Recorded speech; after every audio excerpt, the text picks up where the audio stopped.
Okay, hello everybody. This is Todd Nielsen with Clocktower Advisors. I am so pleased that you could drop by and check out my Monday, Wednesday, Friday LinkedIn Live show. This is a new thing. This is only show number 3. And I'm really very excited about our guest that I've got today. I think you're going to really enjoy the conversation with him. But before we get started, just a little quick bookkeeping. This is a Monday, Wednesday, Friday show, 11 a.m. Central every week until I run out of guests or ideas or need to take a break. But I plan to be here on a pretty regular basis. And the purpose of the show is to really offer ideas about building online communities, about digital strategy in general, and entrepreneurship, running your own business. These are all areas that I care very much about, and I love to offer ideas and inspiration and conversation about all of this stuff. Hey, Jenny, great to see you on the chat. Really, really terrific you could join. Others of you who are maybe just joining or coming in, welcome. If this is your first time checking out the stream, thank you for doing that. So far, I'm only putting the stream up on LinkedIn Live. I may later repost some of these to YouTube and Facebook at some point, but I'm not in any great hurry to do that. It's a short format show, generally about 25 minutes or so in duration. I want to keep it bite-sized. I know it comes in the middle of everybody's workday, or maybe at lunchtime for those of you on the East Coast, in which case I hope you share lunch with me. That would be really great. Anyways, I would love to take this opportunity now to introduce you to my guest for today. He is the associate professor, associate professor of engineering at the University of Wisconsin Platteville. Ranen McLanahan. Ranen and I know each other from an online community we're both active in called Engineering Unleashed, which is about promoting entrepreneurship in the classroom and the qualities of connection, curiosity, and creating value. And anyways, Ranen and I have known each other for a couple of years. We've had a lot of conversations and interactions with each other. And I was delighted to learn that he wrote a book called The Science of Solidarity about improving personal relationships. Ranen, welcome. It's great to see you. Thanks, Todd, for having me on. Yeah. So, Ranen, I think when we talked before the stream, you said you have kind of a setup situation. You wanted to pose a question for everybody that's tuned in on the stream. So why don't you lay it on us, and we'll start off with that. Yeah, absolutely. So thanks for joining in too. Imagine that you are at your home and you're in the middle of working on the things you want to work on, and you're right in the middle of it. And all of a sudden there's a knock on your front door. So you go to the door and there's this stranger who is standing there, and they're like, can I talk to you about both myself and the things I care about? And then I want to collect your personal information, including credit card information. Would you give this to them? That's a great question. Would I probably not. No. Anyone in the chat, if you want to chime in too.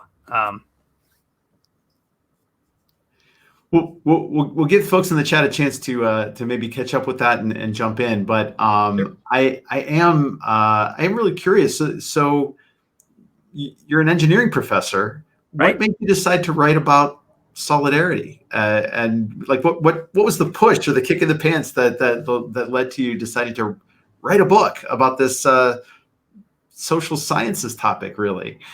Right. And it actually has to do with that opening question a bit right there as well. So if you are an engineer, you are working in a collaborative field. You have to work on with other people.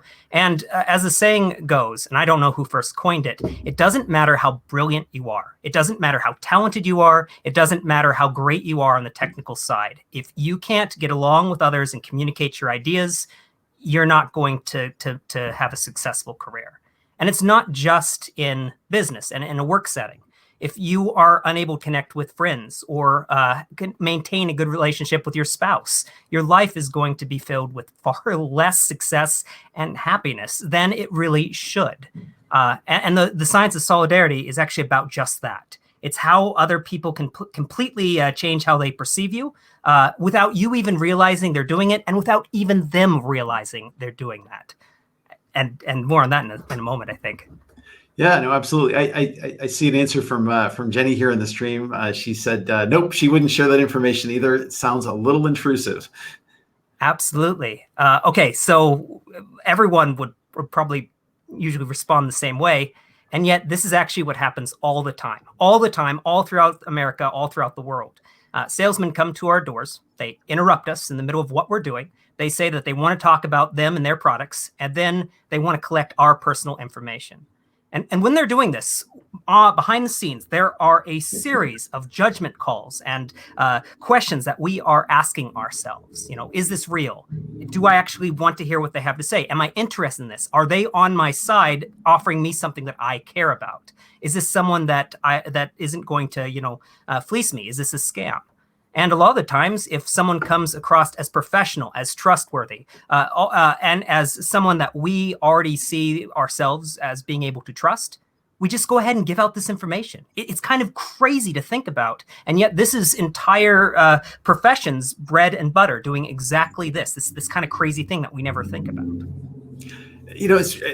What is on my mind in particular from this is that my experiences with elder care, with my parents as they got older, they had been continuously beset by phone scammers and people that were trying to get their information, who posed as professionals, who had supposedly a legitimate reason to be calling. There's a virus on your computer, or oh, your son's in trouble, your grandchild's in trouble. You need to provide legal help, and I think our markers for what is trustworthy behavior or not. That's a sliding scale over time for us, and for them, their level of trust was affected by how emotional they were about the situation. If they became excited or alarmed or fearful about somebody they cared about, and I think this plays into what you talk about a lot with empathy in the book, they were more prone to take action to help the person they felt empathetic about, and more likely to do strange things like go get gift card money and drop it in the mail to a post office box somewhere. These really dangerous sorts of situations, and just evil scammers that are out there, taking advantage of people's trust. Absolutely. And what partly motivated that book is the more I was researching this, the crazier things got. There's a collection of research, and when you look at them as a whole, it changes the way you think about community building, about other people. If we were to try to oversimplify it just for this conversation, you can kind of imagine this is this little dial in people's heads. And when they see someone that they're like, there's someone I think I can trust, there's someone who I like, there's someone I've heard good things about, then the dial goes up. And if they're in trouble, or they're offering to help us, or they're offering to, us some services, we're more likely to be like, yes, I want to do that. But the reverse is actually also true. This is one of the most devastating parts of the research. So let's say that you are in a pitch meeting and you are pitching to some group. And for some reason, they don't like your glasses. I actually like your glasses, but they don't like it. Sorry. Or they don't like the way your shoes aren't the kind of brand, or they just don't like the fact that you are a member of a gender or a race, or have a logo on your shirt. All of a sudden, you're the same person. You haven't changed at all. But to them, all of a sudden, you look different. The perception of you has now changed in their brain. It's lowered. And while you're trying to speak, you're trying to say things that are important to what you want to say. It's distracting. They can't get past this. In the brain, empathy levels, the ability for the brain to actually empathize with other people, when solidarity drops, it drops as well. And you're no longer perceived even as human the same way, which is mind-blowing. And yet there's this pile of research that supports it. And this is something that forms at a very early age. I remember reading this from your book. You were talking about the experiment with infants, right? That they would show a little puppet show of this guy trying to climb a mountain, and there was this other little dude who was trying to help him, and then there was another little puppet dude who was basically trying to. Yeah, I'm sure I'm not telling this right, but trying to tear this guy down the mountain, right? And then they wanted to see what the reaction was of the infant, to see if there was some sense of empathy around these figures. And it was actually the helper character that got the highest reaction from the little children. There was high empathy involved with that. But the bad guy was kind of like trying to tear down the guy trying to climb the mountain. He was the worst results in that experiment, right? Right. Yeah. Yeah. So I think sometimes a lot of us like to feel that, our conscious selves are completely in control. And of course, nothing is going to affect our decision making that we're not aware of. But actually, research shows this isn't the case. So yes, the kids, the 6-month-old, they did this with 3-month-olds. They did this again with an older group. This is from Paul Bloom's research. They would show them this puppet show in which one puppet was a helper and one was kind of this anti-helper, this kind of nemesis, this rival. And then they would bring out these puppets on a tray, evenly spaced apart, to see which puppet the 6-month-old, the 3-month-olds, etc., would reach for. And in almost every single case, they would reach for the helper puppet. They were just drawn to it. And this is kind of crazy. It's not like, the 3-month-olds, the 6-month-olds, these infants look at a puppet that they saw not being helpful, and they're like, "You are no longer worth my time. I'm too busy as a 3-month-old." It just happens. It's automatic. And this happens to us as adults all the time. It has enormous effects on how successful we are on a day-to-day basis. Yeah. Well, in fact, somebody just made a comment here. Yes, I've seen that switch go off in people in the middle of a conversation. Absolutely. I relate to that as well. Yeah, absolutely. In fact, as empathy drops, you can go from something that's like, I don't know if I can take what you say seriously or empathize you, to that switch dropping further. And now all of a sudden you look human, but you can't be empathized with. This bat might be me, but someone now perceives me as this. And I'm saying I'm having this hard time at work, and all they see is something that is less like a human and more like an object that you just can't relate to. If this drops far enough, and this is one of those things that gets explored in the book, you become vaguely human. It transforms you into an object that people absolutely, their brains just won't let them feel empathy for you. Your concerns, your troubles, your trials, it's just indifference. When they measure this in the laboratory, when the functional magnetic resonant imaging machines, the fMRIs, they can see that the areas of the brain responsible for empathy, they just totally drop off when you're interacting with someone that you don't have solidarity for. That's fascinating. And by the way, kudos on the props, man. I love I love the masks and all that. That's terrific. Jenny agreed. Anyways. So, and I think about there's a dark side to this too. When I think a lot about sort of the formation of communities, whether it's online or in a physical space or whatever, a lot of communities, like a true sense of connection and community, has to do with the sharing of values with other people in that group, and communities tend to form more swiftly if it's in response to a threat, or a threatening person or a group, something that threatens like your identity or who you are, or even your life in some way or another. And I see this playing out in a lot of authoritarian politics that's happening right now. And not to get partisan about any of this, but I think that whole idea of vilifying a group or a person in order to create a sense of solidarity among another group is a really dangerous, difficult part of that. And I think something that, as a global society, that we're struggling with right now is, how do you dismantle that sort of dangerous situation? Like, what do you do to kind of diffuse those kinds of, difficult, negative approaches to community building and solidarity building? Yeah, and that is a great question. From the science side, there's certain things that are suggested by the work. One of them is just that. If you have a leader, and this leader isn't a human, they are, they're more like this. but they come along and they tell a group something that the group wants to hear. I'm on your side. I'm trying to do what's best. This other group is harming you. They're doing these behaviors that are going to destroy the things you care about, and I can help you through it. All of a sudden, the dial of solidarity gets turned up, and they no longer perceive the kind of dishonest type personality as that. All of a sudden, they become better looking. And this is actually part of the research too. When solidarity comes up, all of a sudden it can affect the way people perceive us. They become more trustworthy. We begin to want to hear them. They feel like they're on our side. And as soon as you build a community around that, where we have this problem, we have to solve it, and we're listening to this group, and they're confirming what we already want to hear, and we're listening to this group, they feel like they're on our side because they're supporting what we want to hear. All of a sudden, you formed something that is kind of the dark side of solidarity. We usually think of trust as a good thing, and yet too much trust in the wrong sources is absolutely not.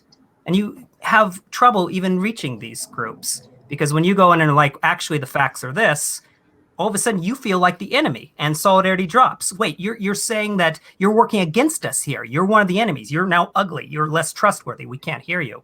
It's a mechanism, an absolute mechanism in which you can seal groups and individuals just completely away from everyone else. They're locked in their own heads, and it's hard to reach them. Yeah, it makes me think of some of the writing of like Robert Anton Wilson, who talks about sort of people having their reality tunnel. They're sort of, they've insulated themselves with a set of facts that support what they think, but then they're not allowing in any kind of contrary facts. There's no kind of contrary evidence that we want. And I mean, it's human nature. We all, kind of want to feel comfortable and want to feel accepted, and like our worldview is a good one. But there's definitely a dangerous side of that, where you can then be manipulated by bad actors in that kind of situation. Yeah, absolutely. And historically, this has happened again and again and again. I don't want to use any modern examples. I didn't in the book, because there's so many times this has happened in the past, and it will just continue happening until enough people are aware of what's going on and what it costs them personally when they're swept up by the words of a charismatic villain. So we got a few minutes left.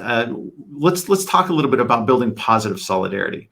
I think there's some things you talk about in your book about reciprocity and trust, and the elements, and it's sort of being on the side of the other person.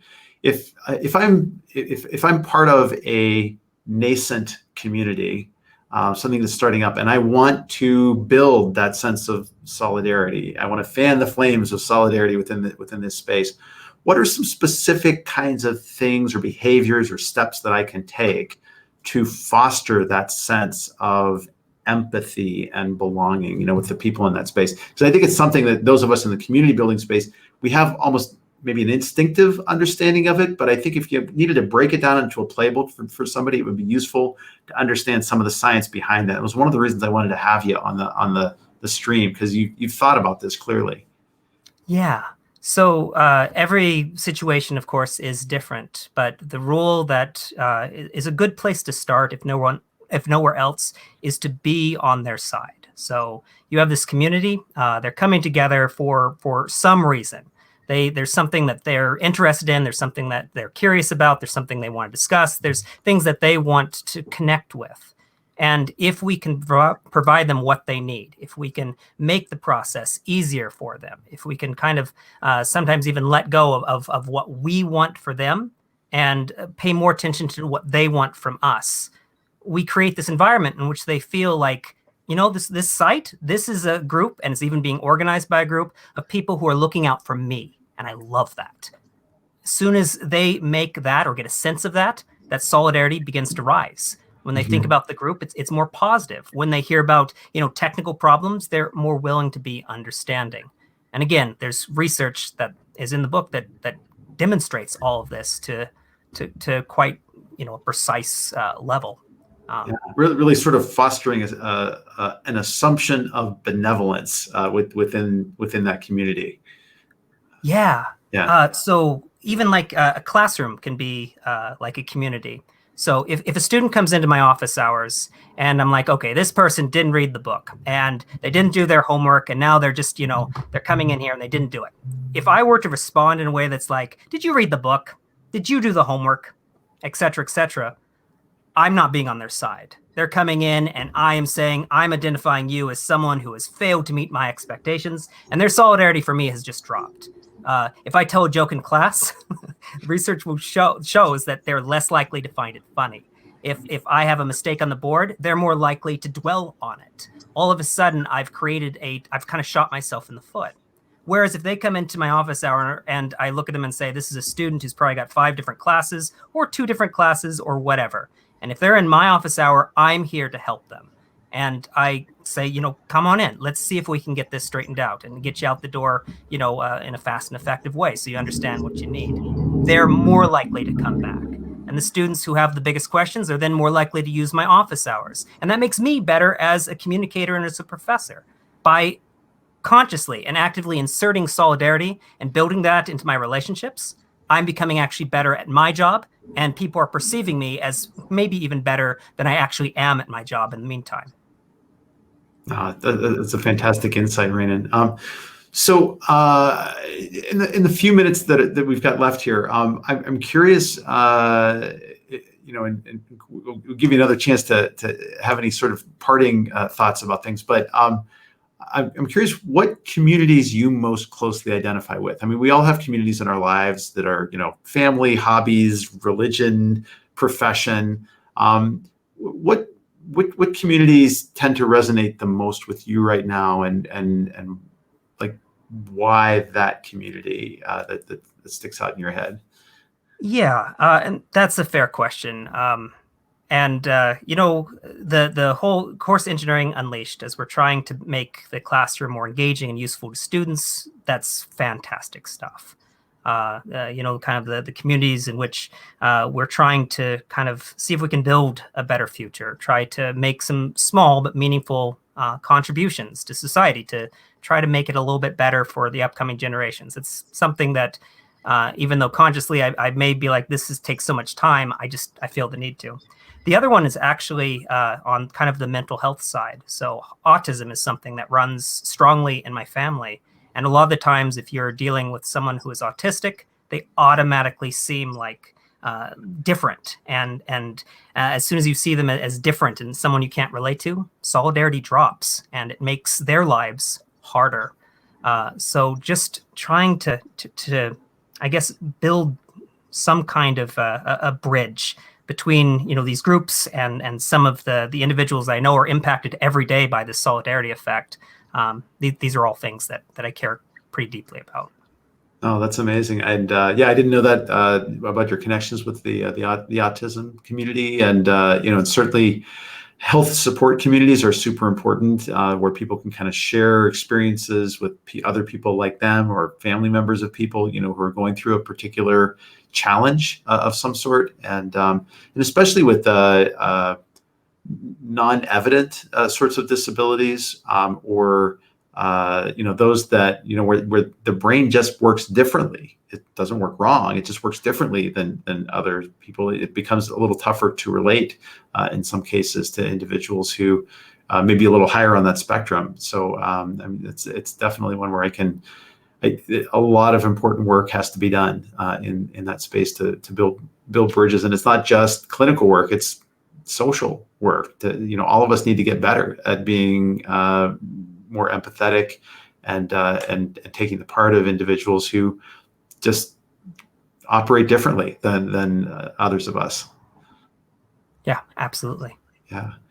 Well, Ranen, thanks so much for being on the stream today. I know the time goes by really quickly because this is a pretty short format show, but I'm hoping maybe you and those of us who joined the stream today may want to be on a longer form interview where we delve a little more deeply into some of these issues on building resilient communities. It's an online series that I'm doing on YouTube, which is a little more relaxed and expansive in approach. And maybe you and I can kind of kick back a little bit and delve into some of the more specific points and research in your book. The book is the Science of Solidarity, and it is available as an ebook up on Amazon. And you get hard copies as well, Ranen? Yes, yeah, there's hard copies as well. I can put a link in the chat. Yeah. If you want to drop that in, that's perfect. And then I'll make sure that people have it afterwards if they're interested in it. It's a great read. I've really been enjoying it. I'm not quite through with it yet, but just a lot of terrific insights. And I love the research citations. I know you wrote it to be very, very accessible, but there's a lot of good stuff here. Ranen, any kind of closing thoughts or advice for people that need to try to create greater solidarity in their group or organization or social structure? Yes, I think it's so simple, and yet we often overlook it. Just the power of awareness. So let's say I get cranky when I don't eat, and I don't know it. That means every time I'm hungry, I'm cranky with everyone around me, and I have no control over this because I don't know it. As soon as I'm aware of it, I have a choice. I can continue being cranky at everyone, alienating everyone around me at random times that I have no control over, or I can go eat a candy bar. If I'm not aware, I can't make things better. And so awareness is that first step. Oh, that's terrific. And a great note to leave us on. My sincere thanks to everybody that was able to join in on the stream today. If you're catching this on replay, I will post up the link to Ranen's book up on the comments. If you would like to be on the show, or you've got some ideas about community and you want to just hop in and chat with me one day, just reach out to me. Todd@clocktoweradvisors.com is a quick way to get me, or you can direct message me via LinkedIn. I am so grateful for everybody and all the support that's come out for the show, and looking forward to future guests, and actually, Ranen, to having you back on again with some more conversations, because this was terrific. And you got to bring more props the next time too. So I think that's awesome. In the meantime, if you happen to be interested in or need advice about digital strategy or about building online communities, you can also get in contact with me or go to clocktoweradvisors.com, and I hope you'll join me there. If you catch this in a replay, please add a like or a comment. Would love to hear from you, get your feedback about the show. It is a work in progress, and want to make it as interesting and relevant as possible. But that is it for today. I hope that the rest of your day proves to be productive and relaxing and energizing, and that you manage to squeeze a little bit of fun in there and do a little good at the same time. I will see you again on Friday with my guest, Phil Gerbershak. He's an amazing guy, works as a sales consultant, is a longtime friend, and is definitely a community builder in his own right. So we'll see you then, and have a great day. Bye, everybody.